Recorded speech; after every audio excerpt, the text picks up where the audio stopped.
Good morning. So a lot's happened since my last video. Like this thing. Oh yeah, she runs real well.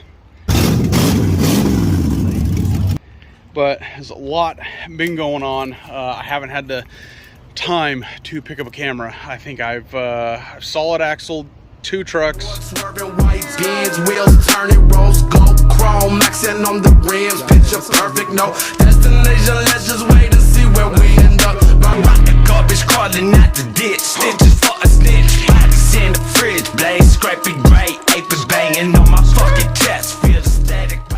2 engines, and of course this one.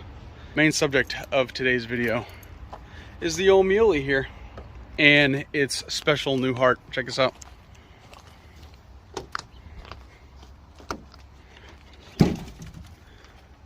Yeah, baby.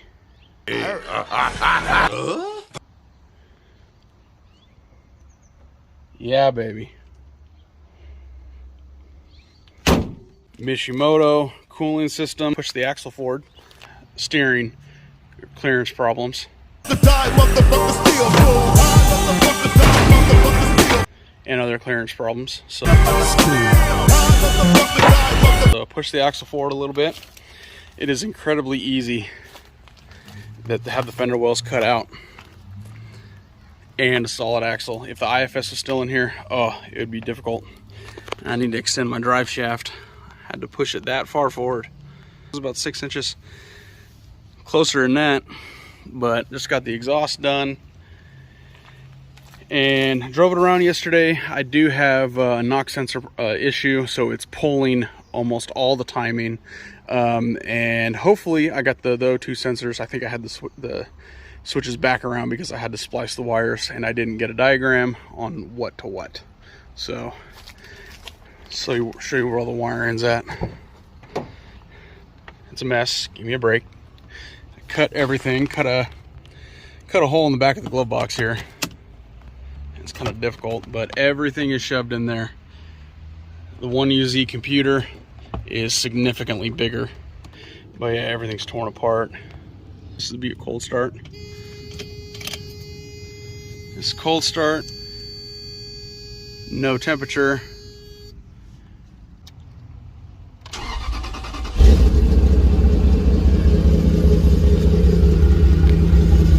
Exhaust sounds real nice.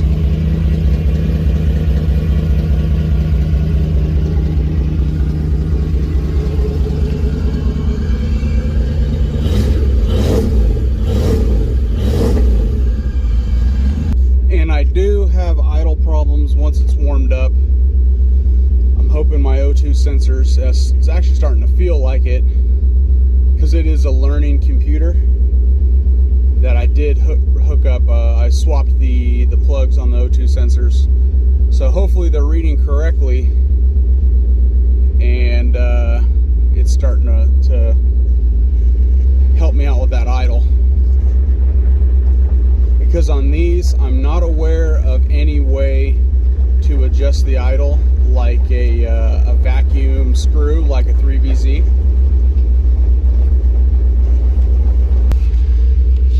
Yeah, staying alive.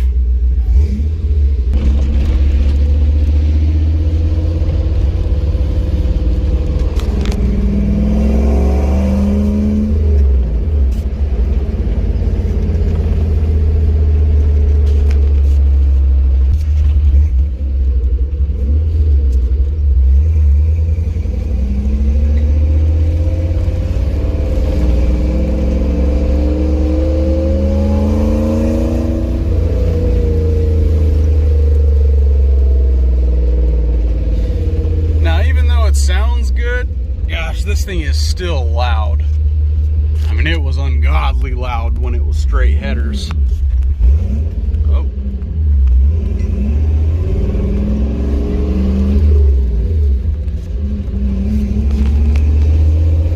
But with a cat and the Flowmaster Super 40, too loud. Might see if I can put a resonator on there.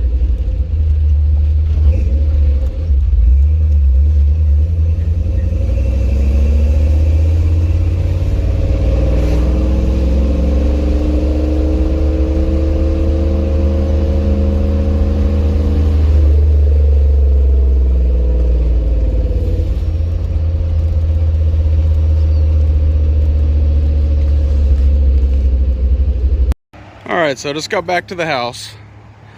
Still idling funky, but never got above 190. Fans working good.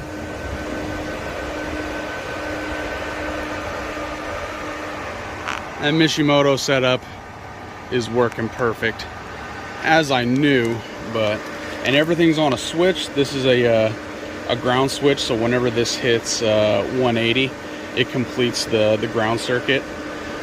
So you don't have to worry about over voltage or anything like that, or overpowering, over amping the wires through the switch or anything like that. So you just hook this up to a ground, one wire here, one wire there, and it completes that circuit. Turns on the fans, and just because I hate those little draw through zip tied deals for the fans, I actually had them, I bolted the fans to the outer part of the radiator, top and bottom. And if anybody's wondering, I did have to cut out the radiator support and make my own.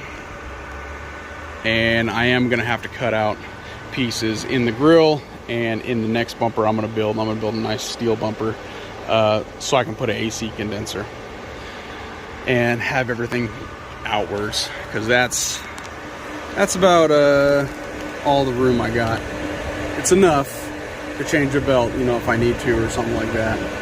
But I didn't want to move the transmission, because I didn't want to move I like the shifting position. I didn't want to move I didn't want to have drive shafts made or anything like that, so I'd rather just push everything a little further forward than to push everything back. And I like all the room I have behind the motor and between the firewall. So AC is going to be put in, new AC lines. The 3VZ compressor is over here, but on the 1UZ, the AC compressor is over there on the right side. So I'm gonna have to, I don't know, probably do it under the motor. I have a little bit of room. Under the motor. I wanted to try and keep everything as high as I could. I did have to cut out the spine of the hood just a tad for the intake, and I know you can flip this intake around the other way, but I already had everything fabbed up, and I wanted to stick the MAF and the intake filter. I wanted an intake filter. Before, I had a filter element in the head, the snorkel head. I didn't really like it. It was I felt that it was kind of letting, it was letting dirt past it, even though it was a high filtration uni. But that's what I wanted. That's kind of how I envisioned it. So in order to put that up there, and that's a 3 inches, not a 2 inch, and it's maybe like a 1/8 inch gap between the intake and the hood, but everything shuts. And these flush hood pins are from Amazon. I didn't want those cables hanging around or anything like that, scratching everything up. This is a lot more clean look. But I think overall, it's a success. About the O2 sensors, I think I might have them right, but I didn't clear the computer of any existing codes. So hopefully driving around, it learns. It reads those O2 sensors correctly, but if not, I'll just pull the negative terminal. But yeah, there's your update on the Mule. And I just got to do a few other little things, and he's ready to go on his first camping trip. See the fan shut off? Yep. So trying to get this truck back to its former glory, and then some. It was really driver friendly. I just had to hop in and drive it. The E85 tune, I mean, it was all adjustable, all self-adjusting. Fans were self-adjusting. The dual battery system was self-monitoring, self-fixing. So it was pretty much just a hop in and go. No, wait till the temp goes up, then hit your fan switch and all this other crap. But anyway, and these are the other projects I got. But anyway, if anybody's wondering, everything that I bought that was needed to do the swap is Northwest Toys. The harness, the flywheel, and the bell housing. 3.4 or the 5VZ throwout bearing with the 3VZ Exedi heavy duty clutch. That's my fusible link between the engine and my transmission and drive line and all that stuff.